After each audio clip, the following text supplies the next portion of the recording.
tulikuwa natembea na wakina mama tukabeba so short. Let me say it in English so that people can get it.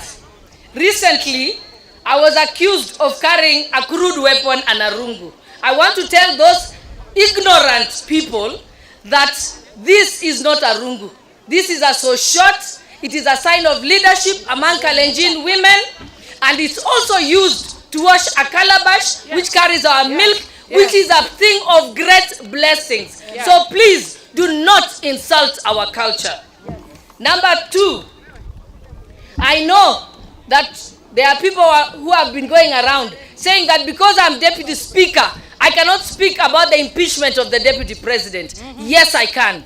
I am the Deputy Speaker. I am not the substantive Speaker. I am also member of Uasin Gishu County. When I made those remarks, I made those remarks as Member of Parliament, not as Deputy Speaker. And I am not conflicted or biased in any way, because you can only accuse me of bias if I speak like that while seated on the Speaker's chair. I was not sitting on the Speaker's chair.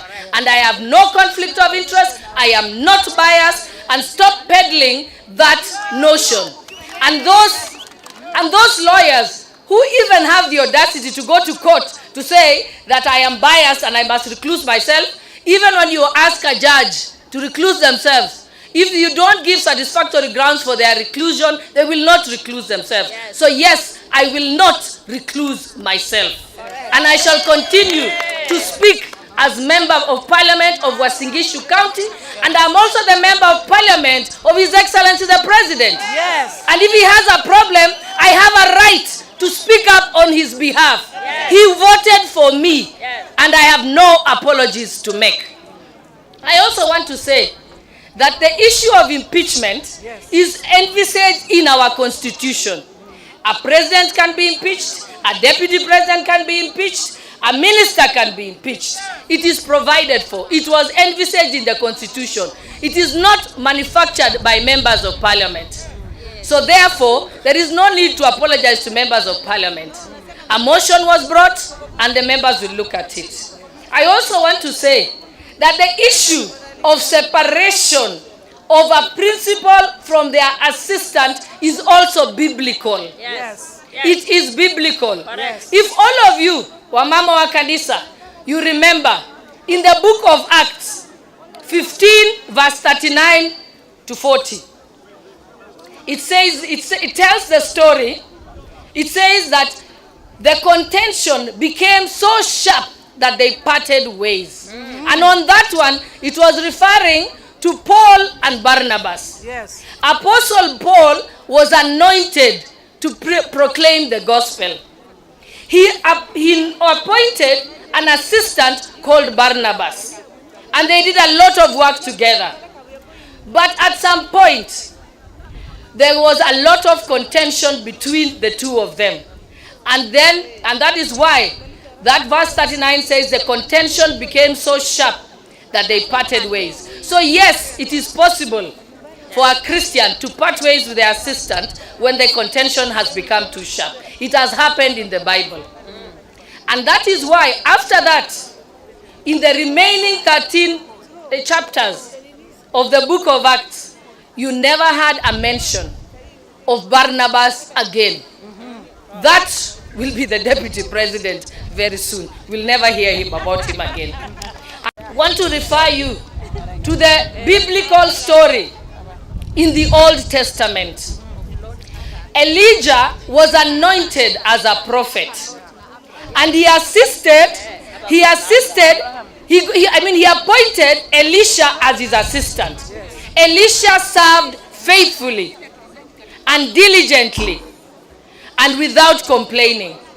And when eventually Elijah was taken to heaven on the chariots, Elisha took over his space. And because he had served diligently, he was anointed double portion to that of Elijah. So if you serve diligently as a principal assistant, you will receive double portion.